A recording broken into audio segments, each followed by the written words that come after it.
Well, it's 7:54 a.m. I am standing outside of the Jamie Padron Police Substation in North Austin. I got here at 6:30, but as I was told to, I got here at 6:30. The Uber dropped me off. It was dark, and I called the sergeant and then the deputy sergeant, as I was told to do, and they didn't answer, so I found a police officer who seemed to be testing his taser on the top of his cop car, and I asked if he knew where I went to go on a ride along, and he took me inside and he said, wait right here. And then at 7:30, I started looking in any little window I could find in the abandoned police station waiting room. And then at 7:40, I decided I'd go outside, which means now I've been locked out of the police station, and there are no cop cars here. So, and now I'm just standing outside of the police station. Well, I'm in here now. Someone came and got me. They thought I was a Citizen Police Academy member, and so they said I got lost in the shuffle. And I'm in an evidence room. It looks like an evidence-detailed room. I said I was with the media, and the deputy sergeant, said no one ever told her someone was coming from the media today. And so I'm just looking at all of these different types of evidence bags. For years, I've wanted more than anything to ride along with a police officer, just to see everything that happens, what the job is actually like. I'm very interested in work, what people do every day in their jobs. And so I was so happy to finally be at a police station in Austin, Texas. They told me I could see everything that happened in that car during an entire shift, 6:30 a.m. to 4:30 p.m. A patrol sergeant came and got me, introduced me to Officer Edward Ruff, and we started our day. I'm Phoebe Judge. This is Criminal.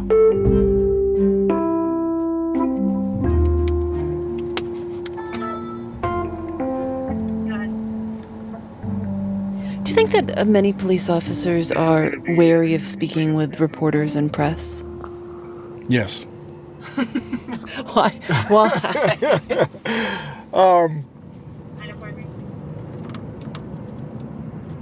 I mean, I wouldn't do it if I wasn't a police officer. It's just something I would not seek after to want to be on some kind of media format. I think that's just based on the individual. There's some guys that love social media and talking and all that kind of stuff. I'm a quiet guy. I don't really do all that. And here I am. Here I'm in this car with you, this big microphone. Don't get me wrong, I'm sociable. I don't mind conversating with anybody, but it's just, it can be a very uncomfortable feeling with a microphone. You don't want to be misunderstood and all that kind of stuff. So, do you ever talk to to try to reassure someone who you have in the back of the car you've had to arrest? Or do you not really talk? I tend to talk to them because I'm because I'm black, and unfortunately some of the people that we arrest are black. I can, and I'm older, so I have a tendency of talking to them, and a lot of times it brings them down. They calm down. They're not as scared and prone to anger and violence. When they see somebody that's talking to them in a manner which is very conversational. I say, hey, man, just relax. Everything's cool. I'll let you get a phone call when you get to the, all that kind of stuff. And just trying to reassure him that, listen, this is nothing personal. He don't want to go to jail, of course, but it's nothing personal. And, we got to do what we got to do. Officer Ruff has been with the Austin Police Department for 10 years. He joined the department after retiring from the Army, where he served for 24 years. He's not from Texas, but Beloit, Wisconsin. He moved down when he was stationed at Fort Hood. He patrols an area in North Austin. And while the computer in his patrol car had a virtual map showing him exactly where to go, he didn't look at it much. He knew his way around. I'm 10-8 and now 75. Incident assigned. All right, so we're getting ready to go to a call. Your incident has been... What is The campaign office. The campaign office, there's a threatening note, a pig's head, at the Beto O'Rourke office. Yeah, let's jump on that and see what that's about. We made our way to the campaign office of Democratic Senate candidate Beto O'Rourke. Incident assigned. He's running against the incumbent Republican, former presidential candidate Ted Vehicles Cruz. of person seen. Advise FBI was out earlier this morning for other threats. Wow. Let's check it out. This is a controversial Senate race that Cruz and Beto O'Rourke. Yes. I'm not a big politician guy, so I don't really follow that too. Obviously he's had a lot of commercials out campaigning for his election, so I know there's something going on, but interesting. We'll have to check that out. Ready? Yep. Severed pig's head. I think originally it was on... There were already two officers in front of the office. We met with a staffer out front. The pig's head was found on a stake in front of the office with a note that read, "Down with imperialist pigs. Elections, no. Revolution, yes." Someone who was, I guess you could probably best describe them as a bystander. Honestly, no one working there seemed too concerned. One high-level staffer just continued talking on his phone. When an officer went over to get his attention, he put his finger up. "Just 1 minute, please." The officers made notes, the pig's head was cleaned up, and we got back in the car. Don't ever say it's slow right now, because if you say it, then you're jinxing yourself, and it's gonna blow up, and everything's gonna, But for the most part, I'm saying it because it's almost 11 o'clock.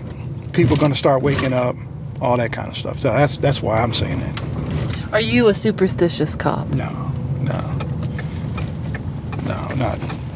I've never really been a superstitious person. Not me. You? I think I'd like to be more superstitious than I am. I think it's kind of... Well, I don't know. I think it's kind of fun to have... I think I'm too practical to be... I think that's our Midwest, whatever, we'll deal with it. New waiting incident. It was now 11:31. We were headed to a probation office to pick up someone who had violated their parole. Okay. So, she just put out over the radio that that the guy that we're going to pick up is supposed to be armed and dangerous. That's one of the cautions he has on his history. So we take that into account when we have to approach him and things like that.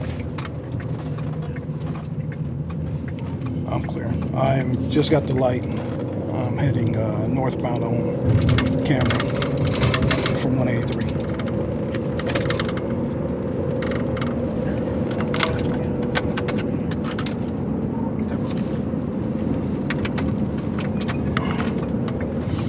So, did you hear that over the radio? No, he's waiting for you? He's going to wait for me till I get there. Apparently, this guy is a little upset already. So we want to go in there together and deal with this, as opposed to him just going in there by himself. Because you're taking him to jail. Because he's going to be taken to jail. I'm not going to take him personally. But Yes. That's what's going to happen. Well, I don't know if he knows that or... That is what is... That's what's going to happen. That's definitely what's going to happen. I guess I'd be upset too. I would too. Yeah.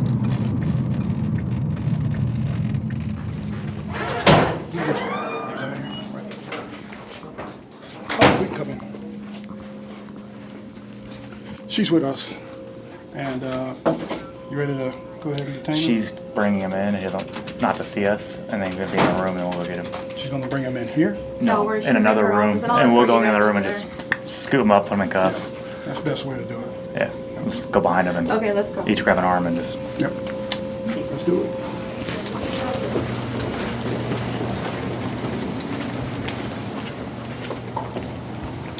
Arrest, all right, stand up. The man didn't put up any fight. He looked tired.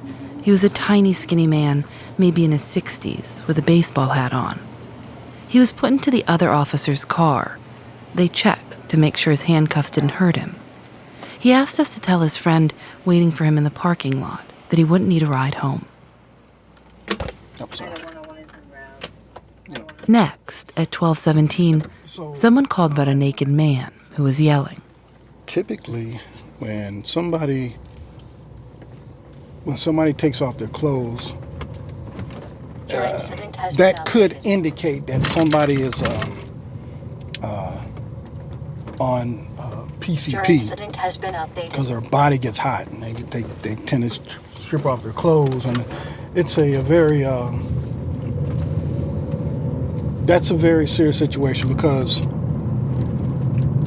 people on PCP tend to they don't feel a lot of pain, so, and they're incoherent, they don't understand directions and stuff like that, so it'll be interesting how Your that incident has call been is. updated. Your incident has been updated. And that's where we're on our way now. That's what we're on. What have you learned? What is happening? So far on this call, Yeah. that give me a second here. Loud yelling in background. Subject is a black male complaining of having issues speaking. Your incident has been updated. All right, they said the subject left on foot walking towards St. John's. Looks like they are coming this way, so. We eventually found the man, who had his clothes back on now, walking down an alley. Officer Ruff and another patrol car stopped him, kind of trapping him in a V shape with the two cars. The man sat down on the curb. He seemed completely out of it, but kept refusing help. He was able to name the city we were in and the date. EMS showed up, but he refused any help. So there wasn't much more to do. He hadn't committed any crime. He was not in any apparent medical danger. They're taking care of that. We got an animal service call. Let's see. Dog run around and grass are trying to bite. Small brown dog has not actually bitten anyone yet. Complaint doesn't need contact. All right, that is a... All right, we'll take care of that one. Now what is this? Someone had called 911 to complain that a loose chihuahua was running after people and trying to bite them. Okay, what that means. So now we're going to find the dog. We're going to find a dog. So, Well, no one could ever say it's a boring day. that's what I'm saying. So, every day is different. Some calls a little bit more, the level of stress, or not stress, but concern is more than some of your typical calls. So we are at 3405. So this is the area where that dog was seen. It's supposed to be a little brown dog. And the person that called it, I think, came from 3405. There's 3404. You seen the dog? That way.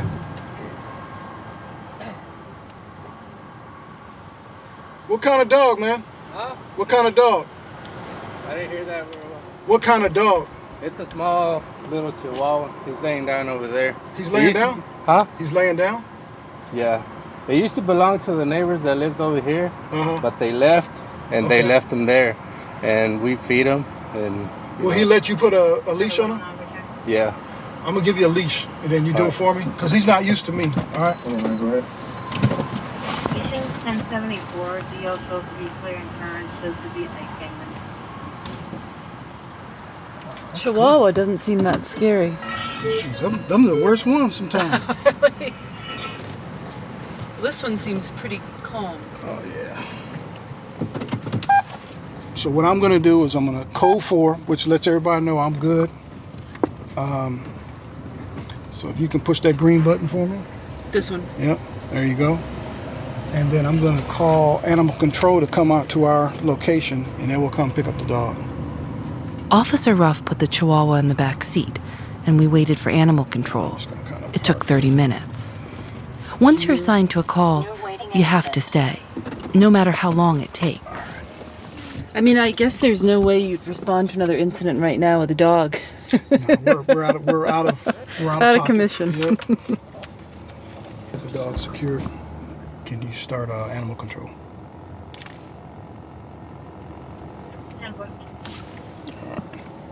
So this is where it's a bunch of hurry up and wait.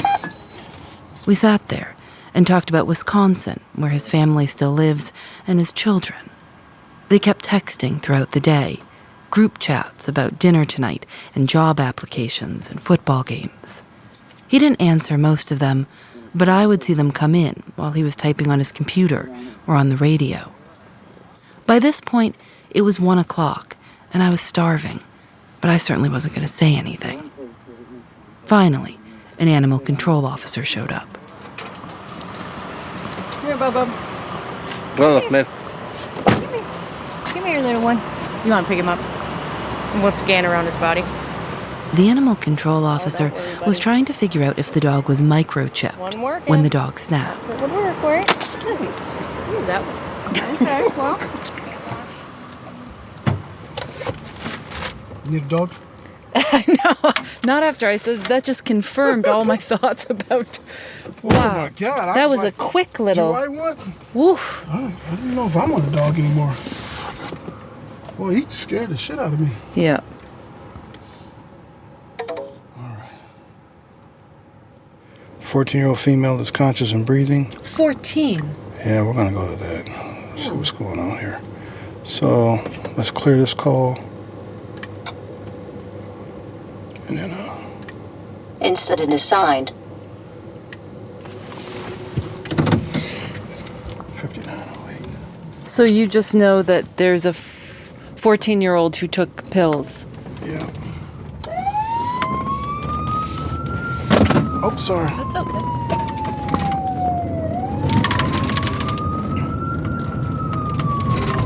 Your incident has been updated.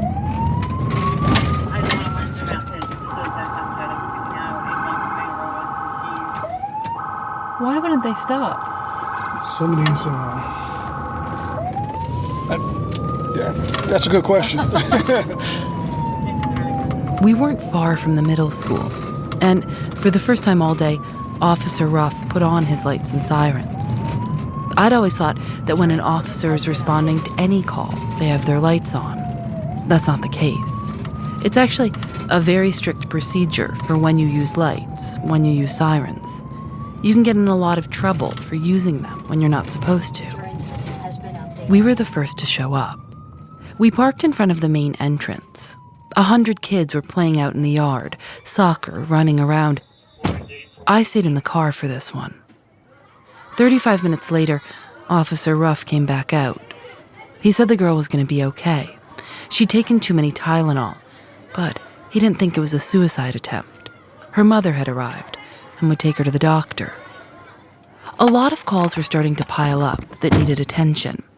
Officer Ruff checked them on his computer in his car. It seemed like they were all priorities. Where are we headed now? We are headed to that Trespass Urgent at the Hampton Inn. It's a hotel located not too far from here. What does that mean, trespass urgent? Trespass Urgent is when a subject, male or female, is at a facility and they want them to leave and they refuse to leave.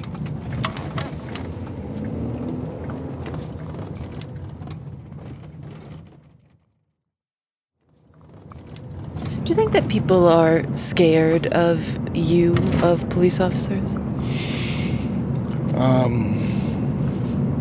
Scared? I think some I think some are. I don't think scared in the sense of, fear, like a monster or anything like that, but more there's a natural fear, like, what did I do wrong, and am I going to go to jail? And of course, what's been going on throughout the country with the shootings and stuff like that, a lot of mothers and fathers are concerned about their kids, so they're kind of hyper vigilant about that. And so I think there's a segment of society that probably is scared of what could happen under certain situations. But how has that impacted you as a police officer, just in your day-to-day life? Well, I'm a father, and I have kids, and I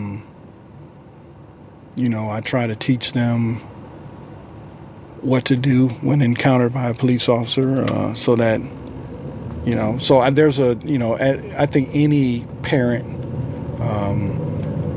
I'm not fearful, of course, but there's a concern that when you have your child is pulled over, and I just teach them what to do to make sure that the turnout is safe. And you teach them that even as a police officer yourself? Yeah. Oh yeah. I say, when you get stopped, keep your hands where they can see them. Make it where the encounter is not one where somebody is nervous because you're doing a bunch of, reaching around and stuff like that. Just wait until the officer tells you to do something, and then do exactly what the officer tells you.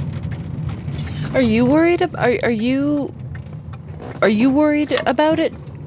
Do I worry about my own personal kids? Yeah. Yeah.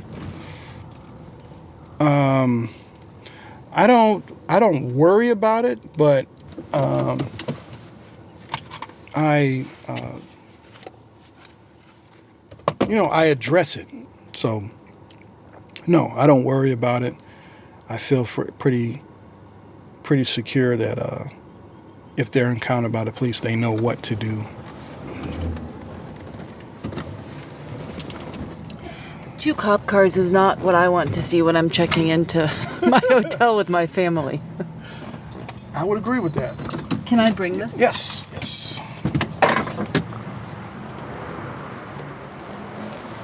Hello. Hi. I'll be right with you. Okay. When we got to the Hampton Inn for the trespass urgent call, the woman at the front desk asked us to wait a minute while she finished helping someone with a question about the coffee maker in his room. All day, I was surprised how nonchalant so many people were about the police.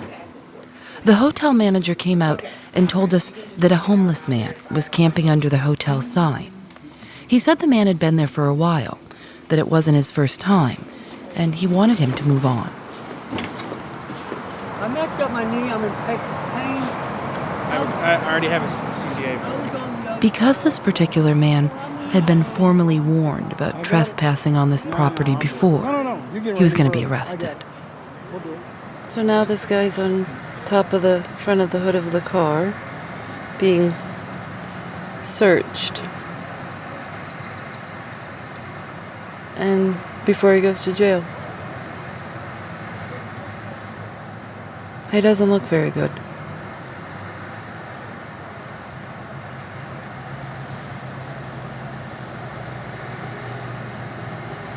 He looks really weak.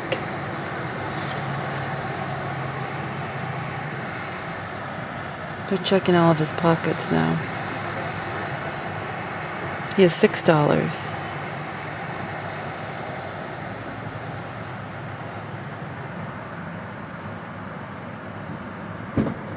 Now he's getting in the car.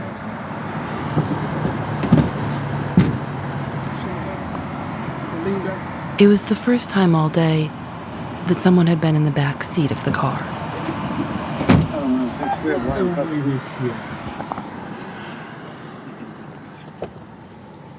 Where do we go now? Now we go to the county jail, which is downtown. 3:15. So you're, at this point, you know you'll work later then? Yes.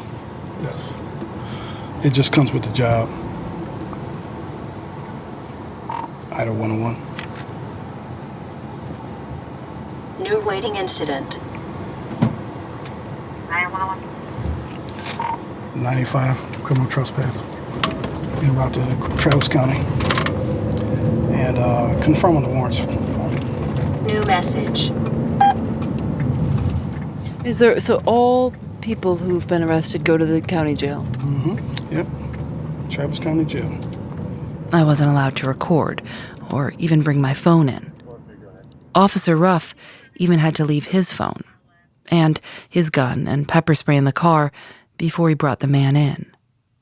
You enter into a big open room. There were no jail bars, and after the man had been searched and put into a jail uniform, Officer Ruff took him back to the nurses' station. I was left to watch what was going on all around me.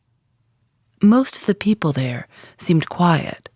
They would be called one by one to have their photo taken and be fingerprinted.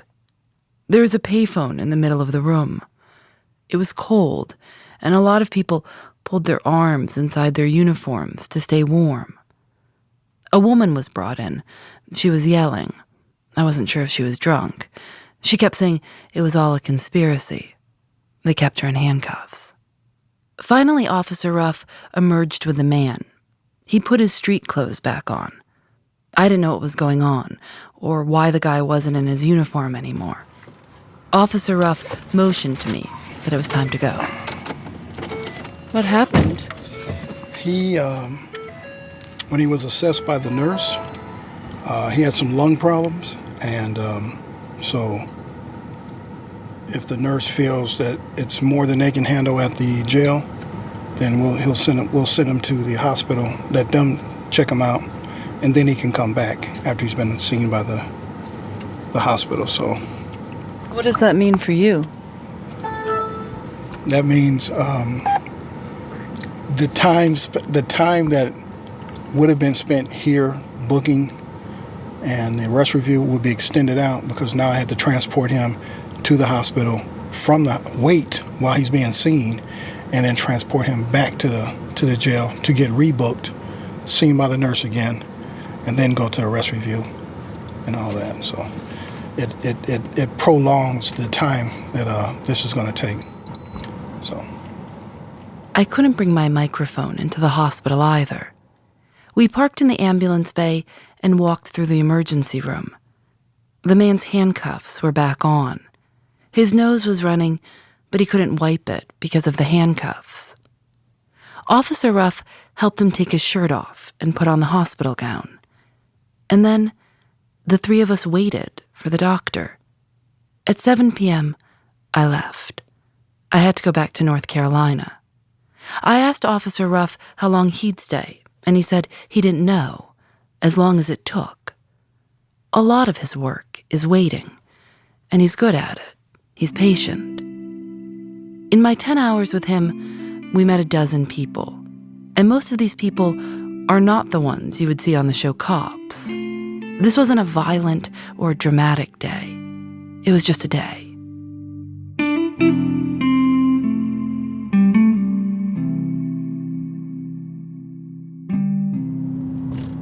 Do you ever think, in some people, there are some jobs where at the end of the day, you can see what you've done, and, if you're a carpenter, you see what you've built. And how this job, you never really... You can definitely be jaded in your opinion about, are we doing any good here? Your job is to do what you do, take your calls. If they're supposed to be arrested, then you arrest. So do your job, keep it moving.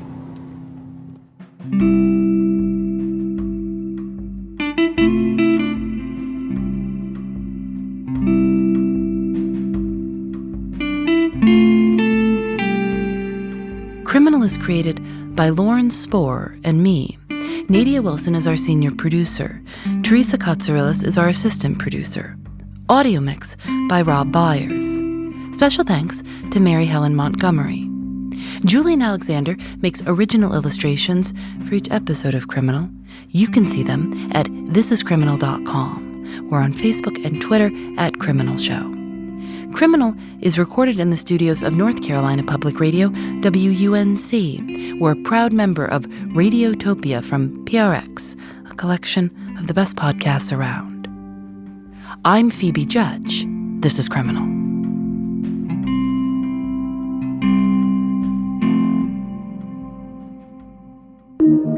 Radiotopia.